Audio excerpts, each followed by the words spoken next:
الحمد لله الذي شرفنا على سائر الأمم برسالة من اختصه من بين الأنام بجوامع الكلم وجواهر الحكم، وصلى الله تعالى على خير خلقه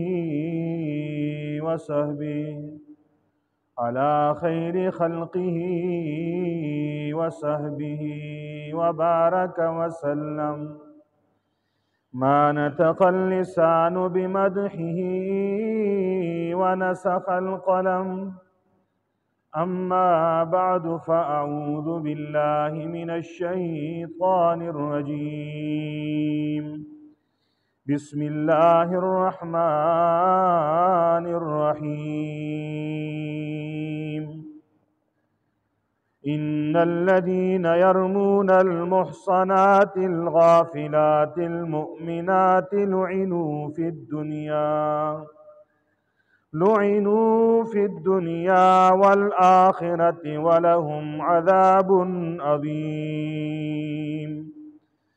يوم تشهد عليهم ألسنتهم وأيديهم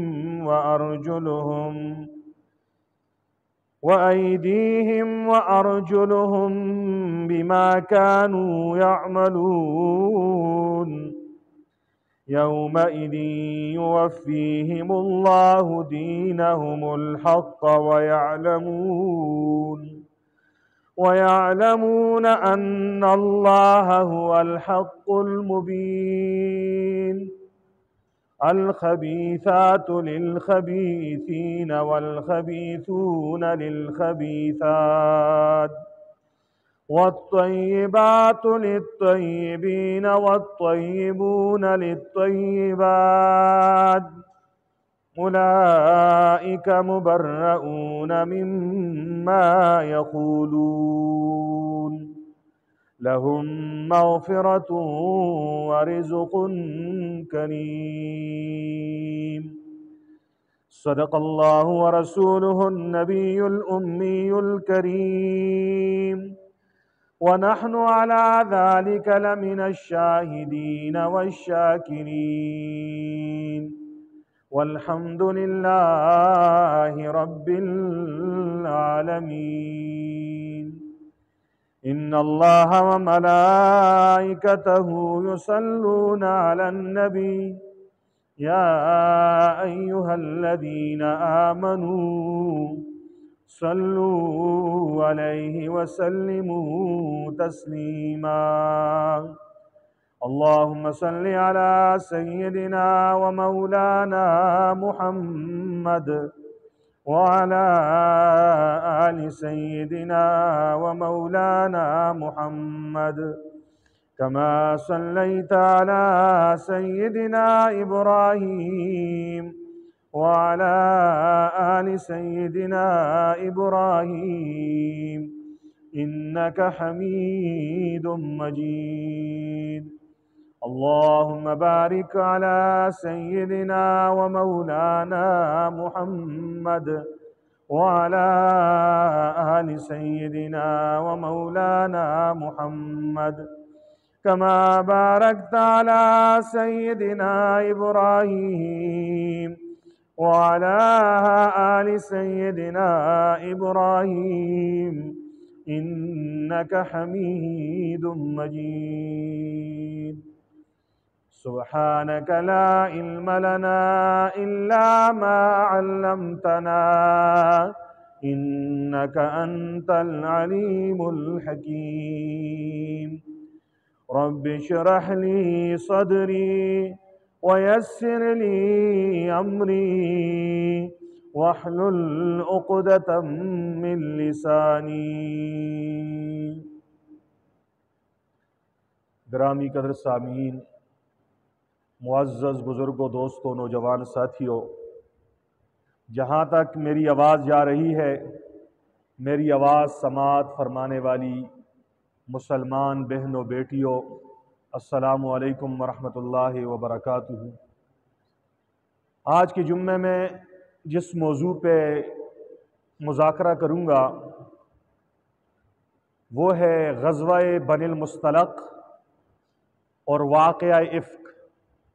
اللہ رب العزت سے دعا ہے کہ اللہ جل شانہ مجھے شرح صدر کے ساتھ جنابی نبی مکرم صلی اللہ علیہ وسلم کی سیرت طیبہ بیان کرنے، ہم سب کو سمجھنے اور عمل کرنے کی توفیق عطا فرمائے۔ غزوہ مریسیہ یا غزوہ بنو المصطلق یہ کب لڑا گیا، اس کا پس منظر کیا ہے؟ تو یاد رکھیے، مریسی ایک تالاب یا ایک چشمے کا نام ہے۔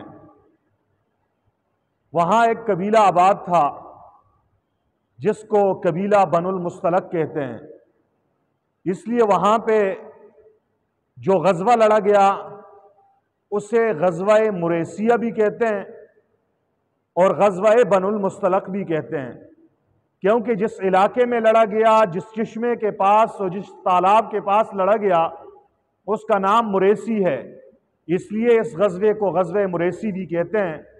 اور جس قوم اور جس قبیلے کے ساتھ یہ جنگ لڑی گئی، یہ جہاد ہوا، اس قوم کا نام قبیلہ بنو المصطلق ہے، اس لیے اس غزوے کو غزوہ بنو المصطلق بھی کہتے ہیں۔ یہ غزوہ ہجرت کے 6 سال ماہ شعبان میں لڑا گیا۔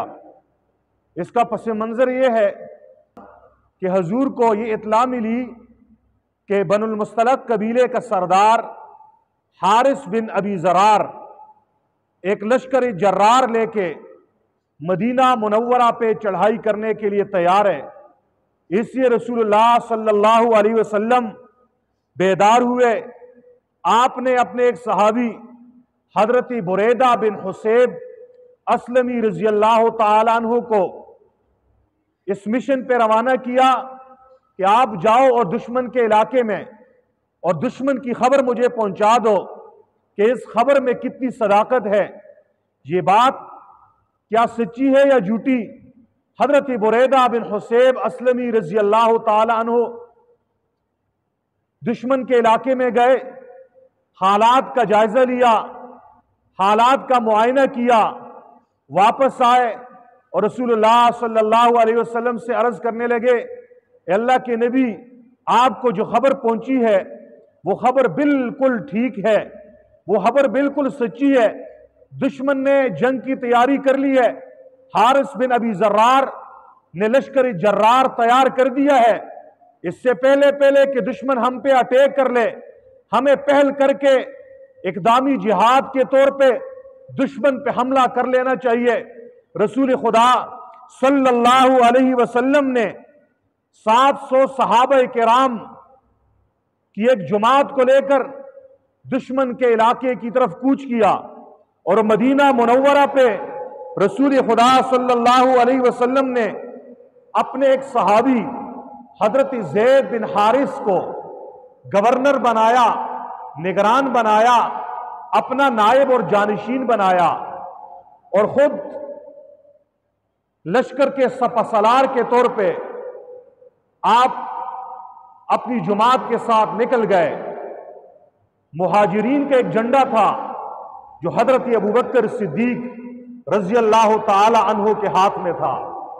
انصار کا بھی ایک جھنڈا تھا جو حضرت سعد بن عبادہ رضی اللہ تعالی عنہ کے ہاتھ میں تھا۔ یہ لشکر دشمن کے علاقے میں اس وقت پہنچا کہ دشمن بالکل بے خبر ہے، غفلت میں تھے، اپنے مویشیوں کو، اپنی بکریوں کو، اپنے اونٹوں کو اس وقت پانی پلا رہے تھے کہ اسی اثنا میں محمد مصطفیٰ احمد مجتبیٰ سب پڑھ لو صلی اللہ علیہ وسلم کا لشکر دشمن کے علاقے میں پہنچا۔ دشمن کے سر پہ آ کے سب صحابہ کرام کھڑے ہو گئے۔ حضرت عمر رضی اللہ تعالیٰ عنہ کی ڈیوٹی تھی کہ آپ نے دشمن کے سامنے اعلان کرنا ہے کہ لا الہ الا اللہ پڑھ لو، کامیاب ہو جاؤ گے۔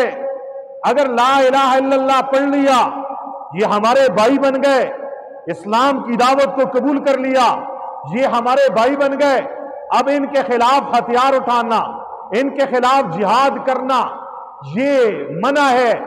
حضرت عمر رضی اللہ تعالیٰ عنہ نے دشمن کے لشکر کے سامنے دین اسلام کی دعوت دی، لا الہ الا اللہ محمد الرسول اللہ کی دعوت دی، لیکن دشمن نے دعوت کو سنا، سننے کے بعد انکار کر دیا کہ ہم اسلام قبول نہیں کرتے، ہم ایمان نہیں لاتے۔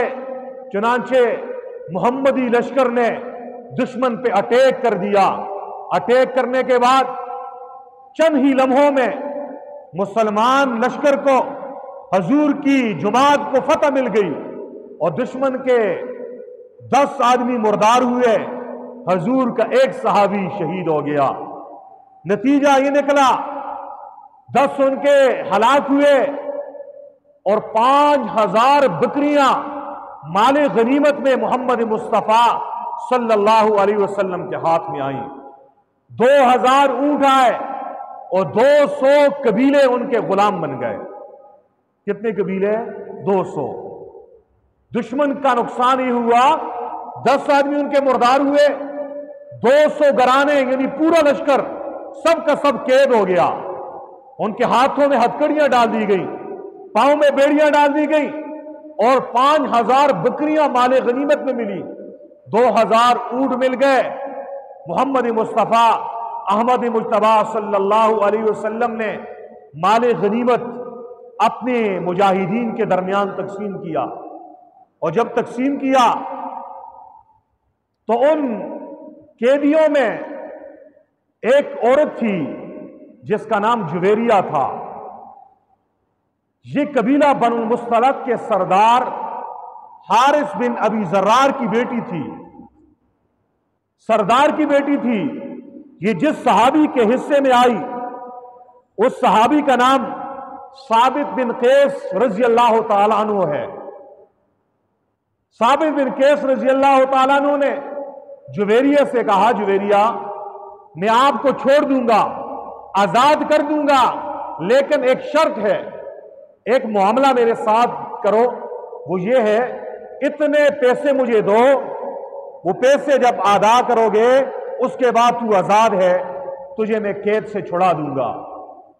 شریعت کی اصطلاح میں اس معاملے کو عقد مکاتبت کہتے ہیں۔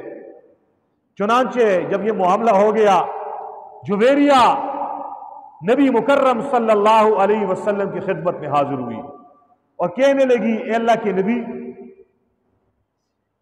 میں ثابت بن قیس کے حصے میں آئی تھی، اس نے مجھے یہ شرط لگا کے آزاد کر دیا کہ اتنے پیسے دو، اس کے بعد تو آزاد ہے، میرے ساتھ امداد کیجئے، تعاون کیجئے۔ میرے پاس کچھ بھی نہیں ہے، میں حارث بن ابی ذرار قبیلہ بنو المصطلق کے سردار کی بیٹی ہوں، مجھے آزاد کر دو۔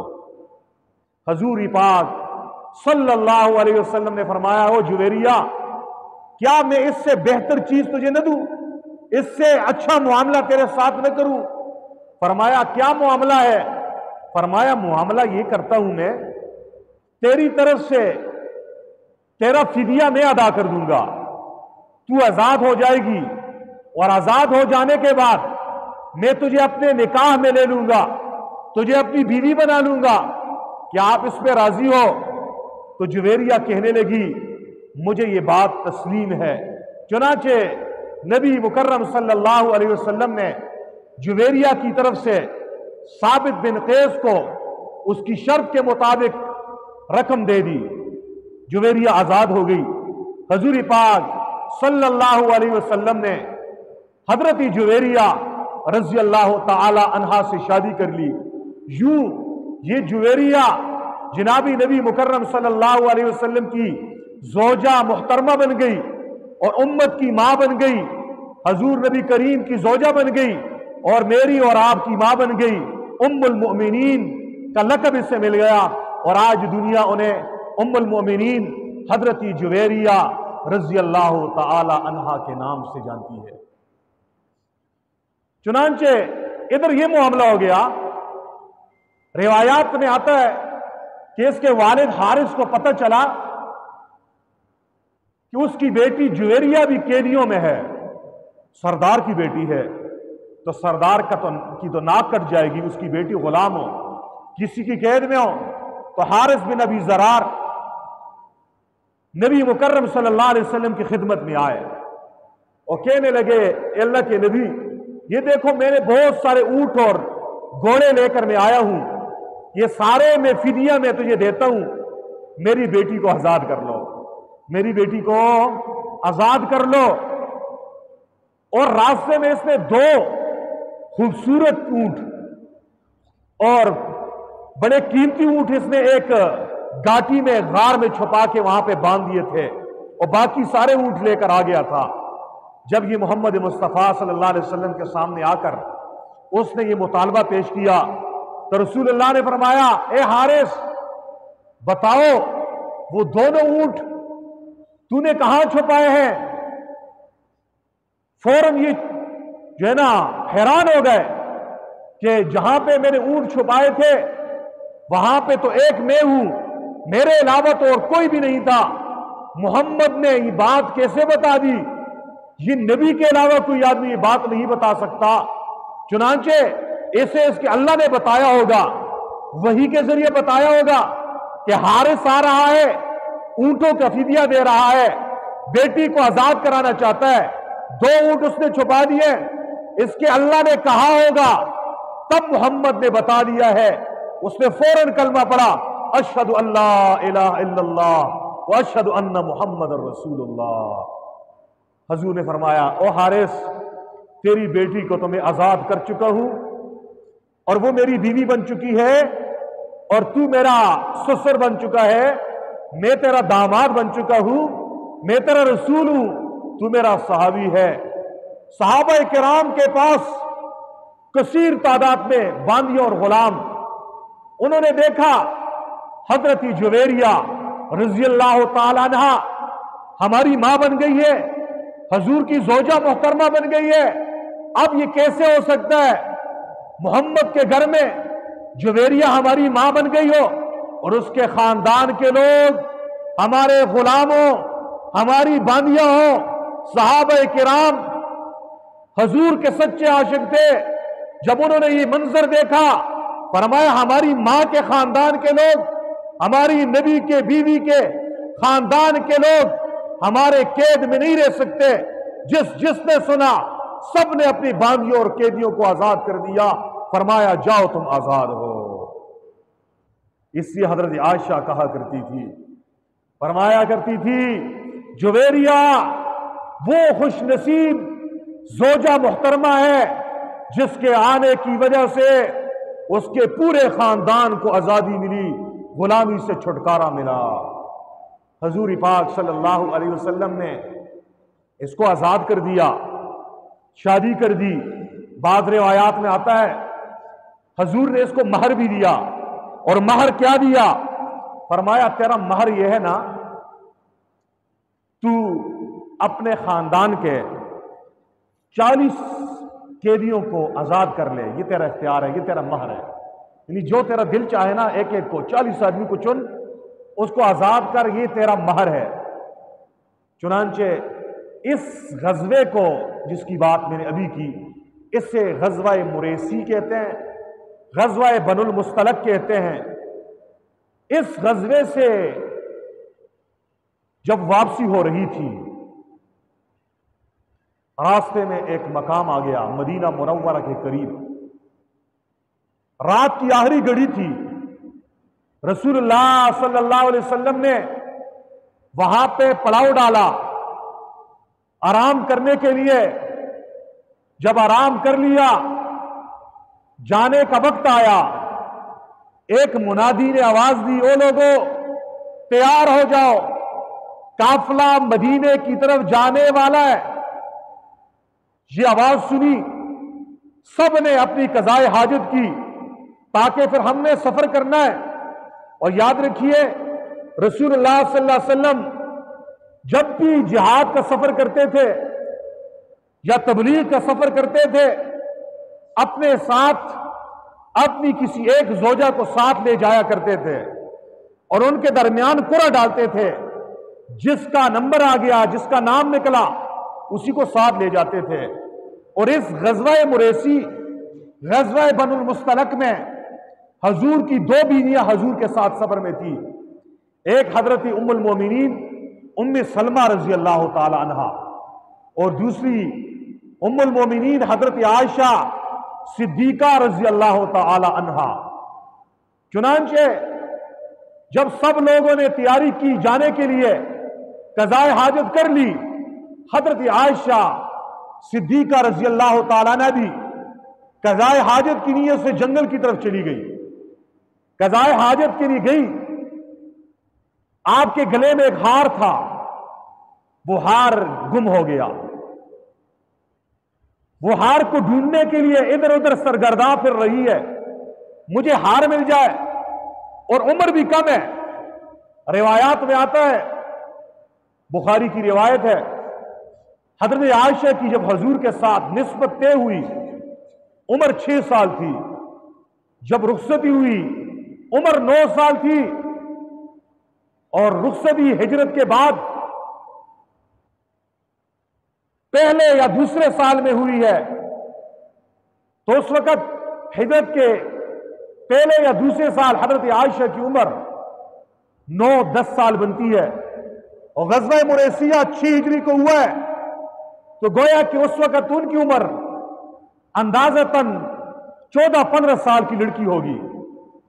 اب وہ ہار گم ہو گیا، اور عورتوں کو فطرتی طور پہ سونے چاندی زیورات سے محبت ہے، چنانچہ وہ ہار کو ڈھونڈنے لگی۔ جب واپس ہوئی دیکھا قافلہ چلا گیا۔ اب یہ قافلہ کیوں چلا گیا؟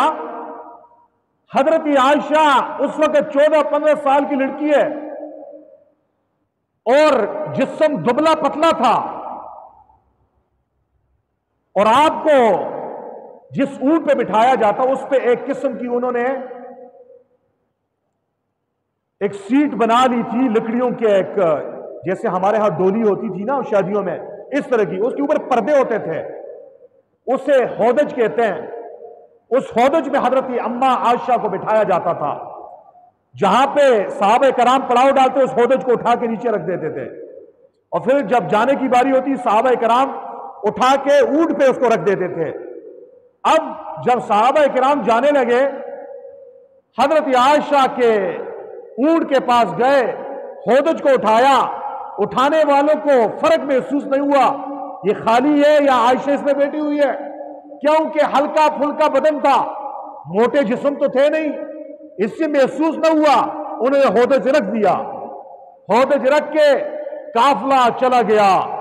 حضرت عائشہ صدیقہ واپس آئی، دیکھا محمد مصطفیٰ چلے گئے ہیں، صحابہ کرام رخصت ہو چکے ہیں، اکیلے بیابان ہیں، لیکن حضرت عائشہ امت میں ذہین ترین عورتوں میں سے سمجھدار تھی، اس لیے اس نے واویلا نہیں کیا، ادھر ادھر بھاگی نہیں، نہ ہی مدینے کی طرف دوڑی، نہ ہی دائیں بائیں دوڑی، اسی جگہ پہ ایک درخت کے نیچے جہاں پہ اس کا ہودج رکھا گیا تھا وہیں پہ ٹک کے بیٹھ گئی اور اپنے اوپر ایک چادر ڈال دی۔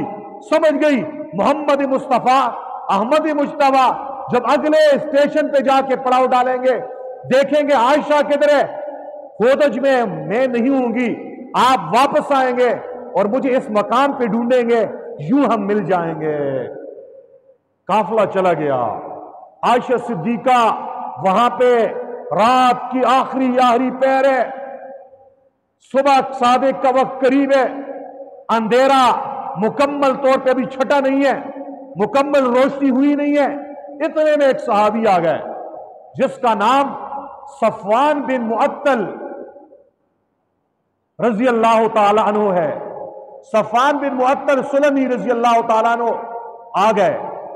یہ وہ صحابی تھے نا، حضور بہترین سپہ سالار بھی تھے، آپ کی جنگی حکمت عملی یہ بھی تھی، جب جہاد ہو جاتا آپ اپنے کسی صحابی کی ڈیوٹی لگاتے کہ ہم چلے جائیں گے، آپ نے ہمارے جانے کے 1 گھنٹہ بعد آنا ہے، 2 گھنٹے بعد آنا ہے، آپ نے اس میدان میں نظر مارنی ہے، کہیں کوئی چیز تو ہم سے نہیں رہ گئی، سامان پیچھے تو نہیں رہ گیا، اگر رہ گیا ہو تو آپ نے اٹھانا ہی آپ کی ڈیوٹی ہے۔ حضرت صفوان بن معطل سلمی رضی اللہ تعالیٰ عنہ کی یہی ڈیوٹی تھی کہ آپ نے گرا ہوا سامان جمع کر کے ہمارے بعد ہمارے پیچھے پیچھے آنا ہے۔ وہ آئے، دیکھا اسے دور سے ایک انسان کی شبیہ نظر آئی، مزید قریب آ گئے، دیکھا حضرت عائشہ صدیقہ رضی اللہ تعالیٰ عنہ کے اوپر چادر ہے اور آنکھ لگ چکی ہے اور چہرہ کھل گیا ہے۔ اما عائشہ صدیقہ کو پردے کے حکم کے نازل ہونے سے پہلے حضرت صفوان نے دیکھا تھا، اس لیے پہچان گئے یہ تو ہماری ماں ہے، فوراً انا للہ و انا الیہ راجعون پڑا۔ جب بھی غم، صدمہ، اس کی کوئی خبر پہنچے تو یہ کلمات پڑھنے چاہیے، اور یہ انا للہ و انا الیہ راجعون پڑھ کر گویا حضرت عائشہ کو جگانا مقصود تھا۔ حضرت عائشہ کی آنکھ کھلی، دیکھا سامنے صفوان بن معطل سلمی ہے، فوراً اما عائشہ نے اپنے چہرے کا پردہ کر لیا، چہرے کا پردہ کر لیا۔ اما عائشہ فرماتی ہے کہ صفوان بن معطل سلمی نے میرے ساتھ کوئی بات نہیں کی اور میں نے اس کی زبان سے کوئی جملہ نہیں سنا سوائے اس ایک جملے کے انا للہ و انا الیہ راجعون کے۔ صفوان آگے بڑھا، اپنی اونٹ کو سامنے بٹھایا، خود دور جا کے کھڑے ہو گئے کہ ہماری ماں ہے، یہ اس کے اوپر بیٹھے گی، شرما نہ جائے، مشکل نہ ہو سوار ہونے میں، اس لیے صفوان بن معطل سلمی دور جا کے کھڑے ہو گئے۔ اما عائشہ صدیقہ اونٹ پہ سوار ہو گئی۔ صفوان بن معطل سلمی ایک وفادار بیٹے کی طرح اما عائشہ کے سواری کی مہار رسی کو پکڑ کے آگے آگے جا رہے ہیں، اوپر اما ہے۔ اما عائشہ فرماتی ہے ہمارے اس بیٹے نے پورے راستے میں میرے ساتھ ایک بات بھی نہیں کی۔ فرمایا یوں ہم جا رہے تھے، دوپہر کا وقت آیا، ہم قافلے تک پہنچ گئے، قافلے تک پہنچ گئے، رسول خدا صلی اللہ علیہ وسلم کے ساتھ ہماری ملاقات ہو گئی۔ اور یاد رکھیے مسلمانوں، یہ غزوہ مریسی یا غزوہ بنی المصطلق یہ وہ غزوہ ہے جس میں منافقوں کی ایک بڑی تعداد نے بھی شرکت کی تھی مال غنیمت کے لالچ میں۔ مال غنیمت کے غزوہ احد میں ان کے 300 آدمی بھاگ گئے تھے میدان سے، بدر میں بھی نہیں تھے۔ یہ موقع ہے جس میں منافقوں کی بڑی تعداد بھی ہے۔ جب منافقوں نے دیکھا، منافقوں کے سردار عبداللہ بن ابی ابن سلول نے دیکھا کہ آگے آگے صفوان بن معطل سلمی ہے اور اوپر سواری پہ حضرت عائشہ ہے، اس نے ایک ڈنڈورا پیٹا، ایک افواہ پھیلا دی، اما عائشہ پہ بہتان لگا دیا، واہی تباہی مچا دی۔ یہ دیکھو صفوان اور عائشہ رضی اللہ تعالیٰ عنہما دونوں اکیلے آ رہے ہیں، ہم سب آ گئے، یہ بعد میں کیا کر رہے تھے، یہ پیچھے کیوں بچھڑے، باتیں پھیلا دی۔ سادہ لوگ سنی انسنی باتوں پہ یقین کر بیٹھتے ہیں، سمجھدار، باشعور، عقل و فہم والے لوگ ایسے 2 نمبر لوگوں کی باتوں پہ یقین نہیں کرتے، لیکن ہوتے ہیں کچھ سادہ لوگ بھی۔ عبداللہ بن ابی بن سلول نے حضور کی زوجہ محترمہ، میری اور آپ کی اماں حضرت عائشہ صدیقہ پہ نعوذ باللہ ثم نعوذ باللہ بد کرداری کی تہمت لگا دی۔ صفوان بن معطل سلمی کے کردار پہ انگلی اٹھا دی۔ اللہ اکبر کبیرہ۔ اما عائشہ صدیقہ رضی اللہ تعالیٰ عنہ کے علم میں ابھی تک نہیں ہے کہ منافقوں نے مدینے میں کیا بازار گرم کر رکھا ہے، منافق اما عائشہ کے بارے میں کیا کہہ رہے ہیں۔ حضرت عائشہ فرماتی ہیں، فرمایا کہ ہمیں جب مدینہ منورہ پہنچی، فرمایا میرے علم میں نہیں تھا، سفر کی تھکاوٹ کی وجہ سے مجھے بخار چڑھ گیا، بخار نے شدت پکڑی، فرمایا میں بستر کے اوپر لیٹ گئی، فرمایا دن گزرتے گئے، فرمایا میں کمزور ہو گئی، میرے علم میں نہیں ہے باہر لوگ کیا کچھ میرے بارے میں کہہ رہے ہیں۔ فرمایا ایک دن قضائے حاجت کے لیے میں اور ام مصطح رضی اللہ تعالی عنہا دونوں رات کے وقت اپنے گھر سے باہر جنگل کی طرف جا رہی تھی۔ فرمایا راستے میں ام مصطح کا پاؤں اس کی چادر میں اٹکا، وہ گر گئی۔ اس نے ایک جملہ کہا، تائسا مصطح، مصطح ہلاک ہو جائے۔ یہ مصطح ام مصطح کا بیٹا تھا، یہ بدری صحابی تھا۔ فرمایا تائسا مصطح، مصطح تباہ ہو جائے، برباد ہو جائے۔ عائشہ رضی اللہ عنہا فرماتی ہے میں نے کہا وہ اللہ کی بندی تو کیوں مصطح کو بد دعائیں دے رہی ہے؟ مصطح تو بدری صحابہ میں سے۔ فرمایا مجھے اس کی ماں ام مصطح نے کہا وہ عائشہ تو کتنی سیدھی سادی بولی بالی ہے، تجھے پتہ نہیں ہے یہ مصطح میرا بیٹا ضرور ہے، یہ تیرے بارے میں کیا بکواس کر رہا ہے؟ اور میں نے کہا میرے علم میں تو نہیں ہے۔ فرمایا اس نے مجھے ساری کارگزاری سنا دی کہ عبداللہ بن ابی نے یہ پروگرام بنایا، اور اس کی باتیں سن کر چند سیدھے سادے صحابہ کرام وہ بھی اس کے جو ہے نا جال میں پھنس گئے۔ 3 صحابہ کرام بیچارے سادے تھے، انہوں نے بھی اس کی بات کو سنا اور آگے پھیلا دیا۔ ان میں سے ایک صحابی حضرت مصطح ہے، ایک حضرت حسان بن ثابت شاعر نبی شاعر اسلام حضرت حسان بن ثابت رضی اللہ تعالیٰ عنہ بھی ہے، اور ایک حضرت حمنہ بنت جہش رضی اللہ تعالیٰ عنہ ہے۔ یہ حضرت زینب بنت جہش حضور کی زوجہ محترمہ کی بہن تھی حمنہ۔ ان 3 سیدھے سادوں نے عبداللہ بن ابی کے پروگرام میں یہ بھی پھنس گئے تھے، انہوں نے بھی وہ بات کہی جو عبداللہ بن ابی ابن سلول منافق نے کہی تھی۔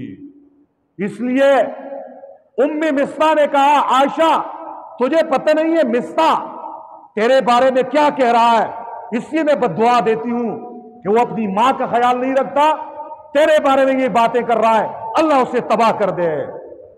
اما عائشہ فرماتی ہیں یہ جملہ سننا تھا، میرے پاؤں کے نیچے سے زمین نکل گئی۔ فرمایا میرے سر چکرا گیا، مجھے قضائے حاجت کے لیے جانا تھا، مجھے قضائے حاجت سے لیے جانا بھول گیا۔ فرمایا میں سیدھا واپس گھر کی طرف پلٹی اس غم میں۔ فرمایا پہاڑ جیسے میرے اوپر گر گیا۔ فرمایا میں گھر میں آئی، فرمایا حضور نبی مکرم صلی اللہ علیہ وسلم کا انداز محبت وہ نہیں رہا جو تھا۔ جب حضور گھر میں آتے، حضور کو اپنی بیویوں میں سے سب سے زیادہ پیار حضرت عائشہ سے تھا۔ حمیرہ کا نام پیار سے لے کے پکارا کرتے تھے۔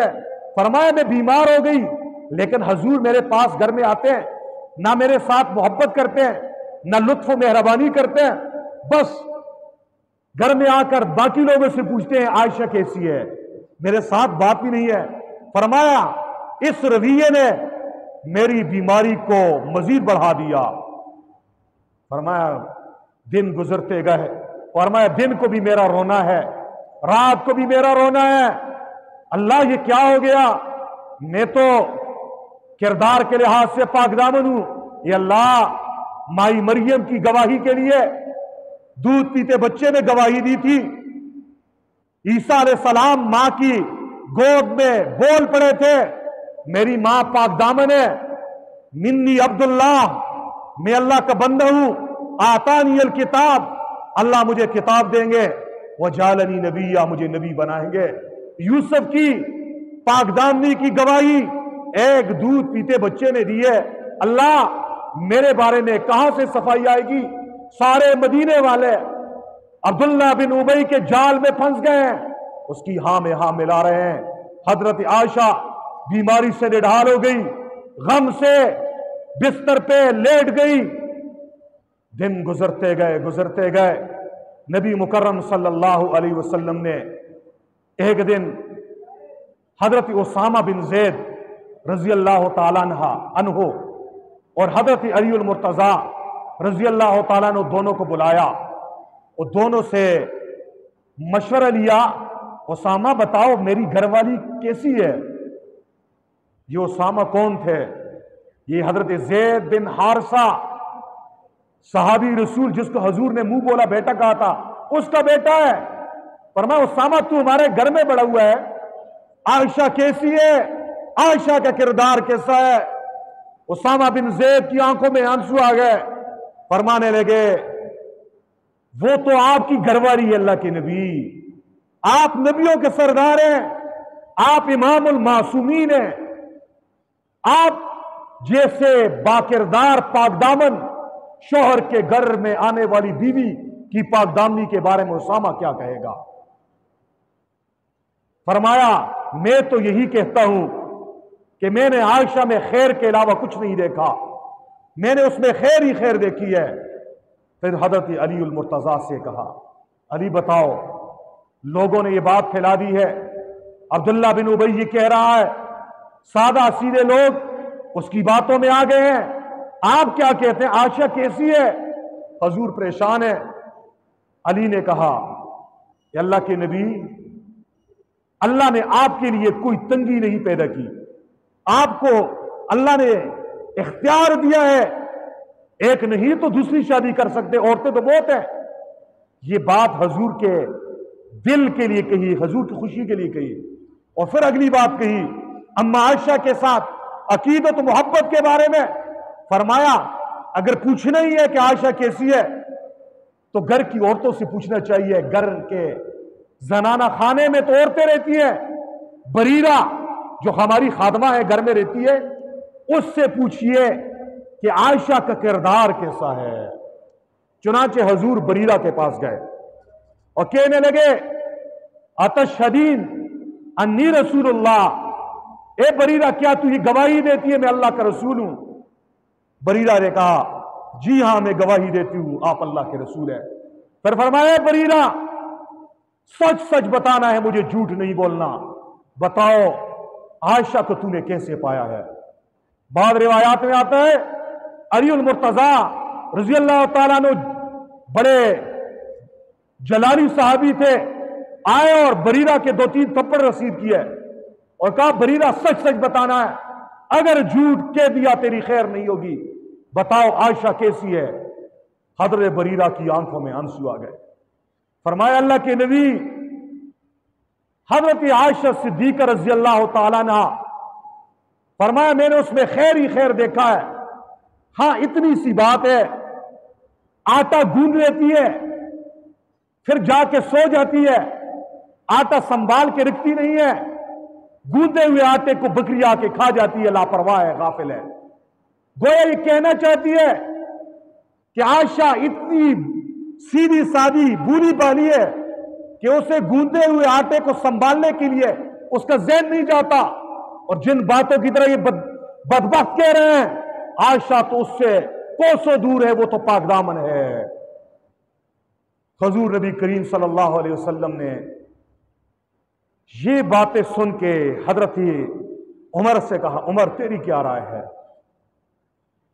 حضرت عمر رضی اللہ تعالیٰ عنہ نے کہا اللہ کے نبی اتنا تو بتا دو، عائشہ کے ساتھ تیرا نکاح آپ کی مرضی سے ہوا یا اللہ نے کیا ہے؟ فرمایا میری مرضی سے تو نہیں ہوا، جبرائیل امین آئے تھے ریشمی کپڑے میں، حضرت عائشہ کی تصویر چھپا کے لائے تھے، حضور دیکھ لیجئے یہ آپ کی مستقبل میں بیوی بننے جا رہی ہے۔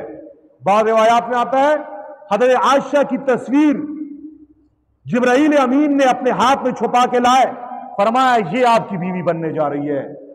حضرت عمر کہنے لگے اللہ کے نبی نکاح اللہ نے کیا، کیا اللہ کے علم میں نہیں ہے کہ اللہ اپنے نبی کے نکاح میں کیسی عورت کو دے رہا ہے؟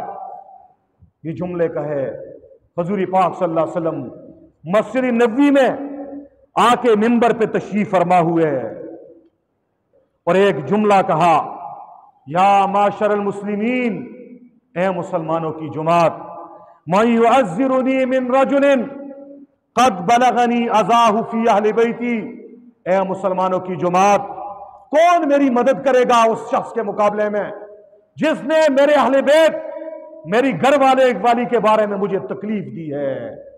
اور پھر حضور نے ایک جملہ کہا، اللہ اکبر، فرمایا فواللہ، قسم کھا کے کہا، فرمایا اللہ کی قسم، ما علمت علی اہل بیت الا خیرا، میں نے اپنے گھر والی میں خیر کے علاوہ کچھ بھی نہیں جانتا، خیر ہی دیکھا ہے۔ اور جس صحابی کے اوپر انہوں نے انگلی اٹھائی ہے، وَلَقَدْ ذَكَرُوا رَجُلًا مَا عَلِمْتُ إِلَّا خَيْرًا، اور جس صحابی صفوان بن معطل سلمی کے بارے میں انہوں نے یہ بات کی ہے، میں اس کے بارے میں خیر ہی جانتا ہوں۔ یہ جملہ کا کون میری مدد کرے گا؟ صحابہ کرام کھڑے ہو گئے۔ اسید بن حضیر رضی اللہ تعالیٰ عنہ کھڑے ہوئے، کہنے لگے کہ اللہ کے نبی، اگر یہ ہمارے خاندان کا ہے تو آپ حکم دیجئے، اس کا سر میں قلم کر دوں گا، اور اگر یہ دوسرے قبیلے کا ہے آپ اشارہ دیں، میں اس کا کام تمام کر دوں گا۔ یہ کون ہے بدبخت؟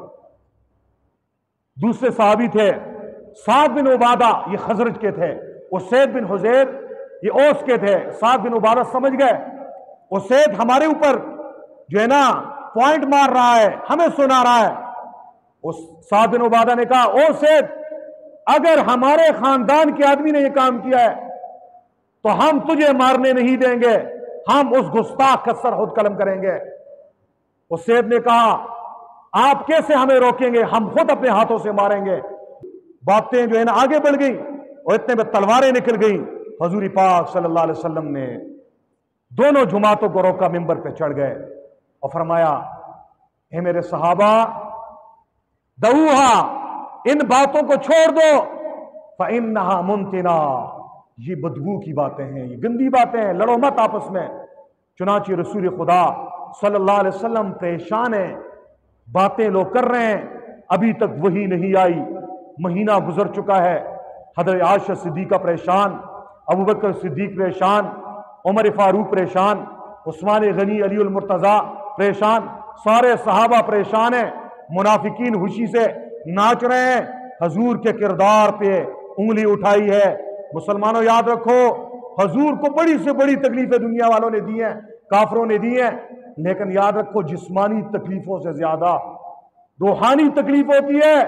کسی کے کردار پہ آپ انگلی اٹھا دو، دوسری طرف سے گولی سے مار دو، گولی کی تکلیف کم ہے، کردار پہ انگلی اٹھائے نا، یہ وہ ایٹم بم ہے جس کی تکلیف ایسی ہے کہ وہ اس کے مقابلے میں کوئی تکلیف نہیں ہے۔ اس لیے حضرت عائشہ صدیقہ نے دیکھا حضور پاک صلی اللہ علیہ وسلم میرے ساتھ وہ شفقت والا معاملہ نہیں کر رہے۔ ایک دن کہنے لگی، اللہ کے نبی، مجھے میرے والدین کے گھر جانے کی اجازت دے دیجیے، میں اپنے امی ابو کے گھر جاتی ہوں۔ رسول اللہ صلی اللہ علیہ وسلم نے اشارہ کیا، جا سکتی ہو، جاؤ۔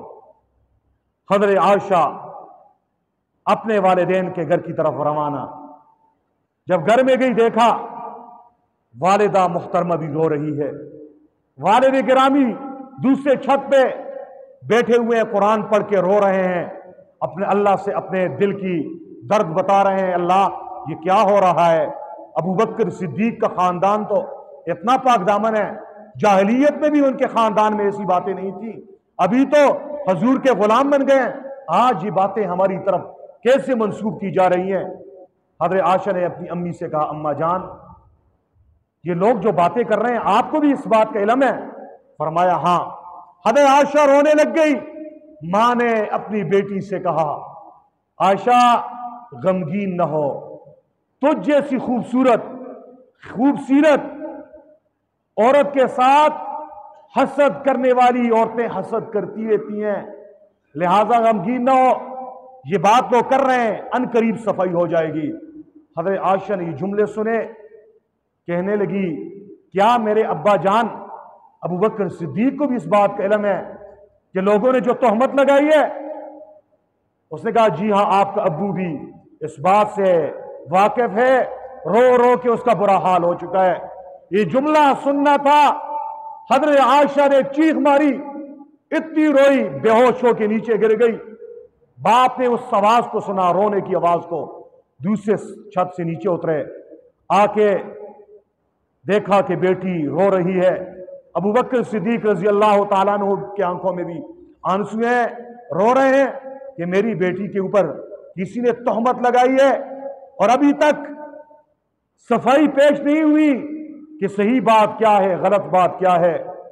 حضرت عائشہ صدیقہ رضی اللہ تعالیٰ عنہ مصلی کی طرف دوڑی، نفل کی نماز شروع کر دی، رونے لگ گئی، دعا کر دی، اللہ میری امداد فرما دیجئے۔ اتنے میں حضور پاک صلی اللہ علیہ وسلم آ گئے، نبی مکرم صلی اللہ علیہ وسلم آ گئے۔ حضرت عائشہ فرماتی ہیں آ کے گھر میں بیٹھ کے مجھے سمجھانے لگے، ایک تقریر کی، ایک خطبہ دیا مسلمانوں۔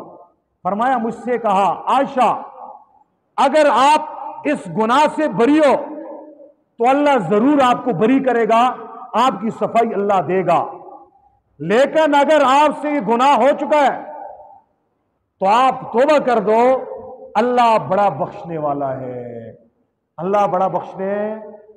سیرت ابوبکر صدیق کا سبق یہ ہے، ہم نے سنی سنائی باتوں پہ بغیر تحقیق کیے کسی کی جان نہیں لینی۔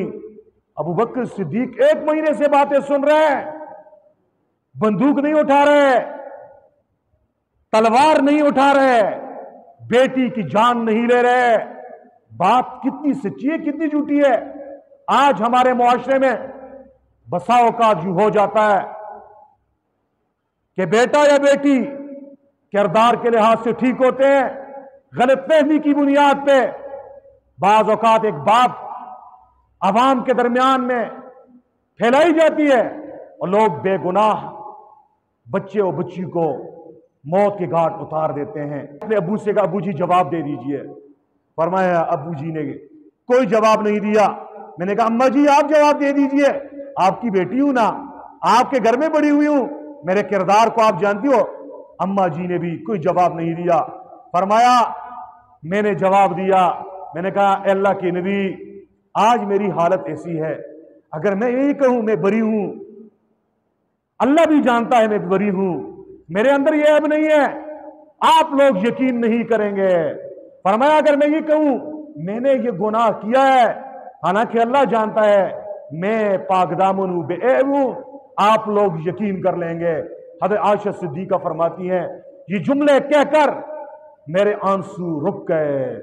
فرمایا یہ کہنا تھا، میں نے محمد مصطفیٰ صلی اللہ علیہ وسلم کے چہرے کو دیکھا، پیشانی پہ پسینے کے قطرے آ گئے، قطرے ٹپکنے لگے جیسے موتی ٹپک رہے ہیں۔ بخاری کی روایت میں آتا ہے حضور پاک پہ جب وحی آتی تو پسینے کے ایسے قطرے گرتے جیسے موتی گر رہے ہیں۔ فرمایا میں سمجھ گئی کہ جبرائیل امین آ گئے ہیں، اب میری صفائی کا پیغام آئے گا۔ عائشہ فرماتی ہیں مجھے یقین نہیں تھا کہ میرے بارے میں قرآن کی آیتیں اتریں گی۔ فرمایا اللہ نے جبرائیل امین کو بھیجا، وہی آ رہی ہے۔ فرمایا میری امی میرے ابو دونوں پریشان ہیں، رو رہے ہیں۔ فرمایا حضور کو دیکھتے ہیں پریشانی بڑھتی ہے، میرے چہرے کو دیکھتے ہیں پھر ذرا سکون ہو جاتا ہے۔ فرمایا میں امید میں ہوں، مجھے سکون ہے کہ اللہ ضرور میری لاج رکھے گا، کیونکہ اللہ ظالم نہیں ہے اور میرے اندر یہ گناہ نہیں ہے۔ فرمایا میرے ابو گھبرا رہے، پتہ نہیں جبرائیل امین کیا پیغام لے کے آئے ہیں۔ فرمایا وہی رک گئی۔ حضور نے فرمایا ابشری یا عائشہ، اے عائشہ تجھے مبارک ہو، اللہ نے تیری پاک دامنی کے لیے قرآن کریم کی آیتیں اتار دی ہیں۔ قرآن کریم سورہ نور کی پورے 2 رکوع 20 آیتیں اتر گئیں۔ ان آیات کے اندر حضرت عائشہ صدیقہ رضی اللہ تعالیٰ عنہ کی پاک دامنی کی گواہی دے دی گئی اور فرمایا ان الذین یرمون المحصنات الغافلات المؤمنات، جو لوگ پاک دامن عورتوں پہ جو بولی بانی سیدھی سادھی ہے مومن ہیں ان پہ تہمت لگاتے ہیں، فرمایا لعنوا فی الدنیا والآخرہ، ان پہ دنیا میں بھی لعنت ہے آخرت میں بھی لعنت ہے، ولہم عذاب عظیم، اور ان کے لیے زبردست عذاب ہے۔ اور فرمایا قیامت والے دن یوم تشہد علیہم السنتہم وایدیہم وارجلہم، ان کی زبانیں، ان کے ہاتھ پاؤں ان کے اعمال کے بارے میں گواہی دیں گے اور اللہ رب العزت انہیں پوری سزا دے گا۔ اور آگے اللہ نے ایک ضابطہ بیان کر دیا الخبیثات للخبیثین والخبیثون للخبیثات، خبیثات خبیث عورتیں خبیث مردوں کے لیے ہیں، اور خبیث مرد خبیث عورتوں کے لیے ہیں، والطیبات للطیبین، پاک باز مرد پاک باز عورتوں کے لیے، اور پاک باز عورتیں پاک باز مردوں کے لیے۔ اولئک مبرؤون مما یقولون، یہ لوگ جو باتیں کر رہے ہیں یہ صفوان اور عائشہ سے بری ہیں۔ لہم مغفرۃ، ان کے لیے بخشش ہے، ورزق کریم، اور عزت کی روزی ہے۔ اور بہت ساری آیتیں اس سے پہلے میں نے آخری آیات آپ کے سامنے پڑھی ہیں۔ اللہ نے برات اور پاکی پاک دامنی کے لیے قرآن کی آیتیں اتار دی۔ حضرت عائشہ فرماتی ہے میری والدہ کہنے لگی عائشہ اٹھیے حضور کا شکریہ ادا کر دیجئے۔ حضرت عائشہ اس وقت ناز کی کیفیت میں تھی، کہنے لگی میں اس کا شکریہ ادا کروں جس کے گھر سے روتے ہوئے میں نکلی ہوں، میں تو اس اللہ کا شکر ادا کروں گی جس نے میری پاک دامنی کے لیے قرآن کی آیتیں اتار دی۔ فرمایا میں سجدے میں گر گئی، میں نے اپنے اللہ کا شکر ادا کر دیا۔ یہ جو واقعہ افک ہوا ہے یہ ہجرت کے 6 سال غزوہ بن المصطلق، غزوہ مریسیہ کے بعد یہ واقعہ پیش آیا۔ اب ایک مسئلہ کہ حضور کی ازواج مطہرات کی توہین کرنے والے کا حکم کیا ہے؟ یاد رکھیے جو لوگ اس الزام میں شریک تھے 3 سیدھے سادے صحابہ کرام بھی تھے۔ قرآن کی آیت اتر گئی کہ جو پاک دامن عورتوں پہ یا مرد پہ تہمت لگاتے ہیں پھر گواہ نہیں لاتے، فرمایا اس سے 80 کوڑے لگائے جائیں گے۔ اس سے حد قذف کہتے ہیں۔ روایات میں آتا ہے حضرت حسان بن ثابت، حضرت مصطح اور حمنہ بنت جہش 2 صحابہ مرد تھے، ایک عورت، ان کو 80 کوڑے مارے گئے، اور عبداللہ بن ابی کو بعض روایات میں آتا ہے ڈبل کوڑے لگائے گئے، اور بعض میں آتا ہے کہ اسے بھی جو ہے نا 80 کوڑے لگائے گئے، ڈبل نہیں مارے، واللہ عالم بالصواب۔ لیکن یہ جو صحابہ کرام تھے ان کے بارے میں اللہ رب العزت نے انہی آیات میں بتا دیا کہ یہ توبہ طائب ہو گئے، ان کے گناہ اللہ نے معاف کر دیے، اور ان میں سے 2 صحابہ یہ بدر والے صحابہ تھے، اور بدری صحابہ کے بارے میں اللہ نے فرما دیا اعملوا ما شئتم، تم جو کرو تمہارے گناہ کو اللہ نے معاف کر دیا، بخش دیا ہے۔ لیکن عبداللہ بن ابی نے دل سے توبہ نہیں کی، منافقت کی حالت میں مرا اور کفر کی حالت میں مرا، اوپر سے لا الہ اور اندر سے اس کے کفر بھرا ہوا تھا۔ اس لیے علماء کرام نے ان آیات کی روشنی میں، سورہ نور کی روشنی میں بتا دیا ہے جو آدمی حضور کی ازواج مطہرات حضرت عائشہ صدیقہ رضی اللہ تعالیٰ عنہ یا دوسری حضور کے ازواج کے بارے میں گستاخی کرتا ہے، الزام لگاتا ہے، تہمت لگاتا ہے، فرمایا وہ دائرہ اسلام سے خارج ہے اور وہ کائنات کا بدترین غلیظ کافر ہے۔ یہ مولوی نہیں کہہ رہا، یہ اللہ کا قرآن کہہ رہا۔ کیوں؟ اللہ فرما رہے ہیں لہم مغفرۃ، کہ حضور کی ازواج جتنی بھی ہیں یہ سب پاک باز ہیں، ان کے لیے بخشش ہے، اور جو ان کو برا بلا کہے ورزق کریم، اور اللہ فرما رہے ہیں یہ محسنات ہے، پاک دامن ہے۔ اللہ کہہ رہے ہیں یہ پاک دامن ہے، اور وہ کہ بدبخت کہہ رہے ہیں یہ پاک دامن نہیں ہے۔ اللہ فرما رہے ہیں یہ طیبات ہے، پاکیزہ ہیں، اور وہ ان کو خبیثات میں شامل کر رہے ہیں۔ جو آدمی حضور کی ازواج میں سے کسی کی توہین کرتا ہے بالفاظ دیگر، یہ محمد مصطفیٰ صلی اللہ علیہ وسلم کی توہین کر رہا ہے۔ کیا توہین کر رہا ہے؟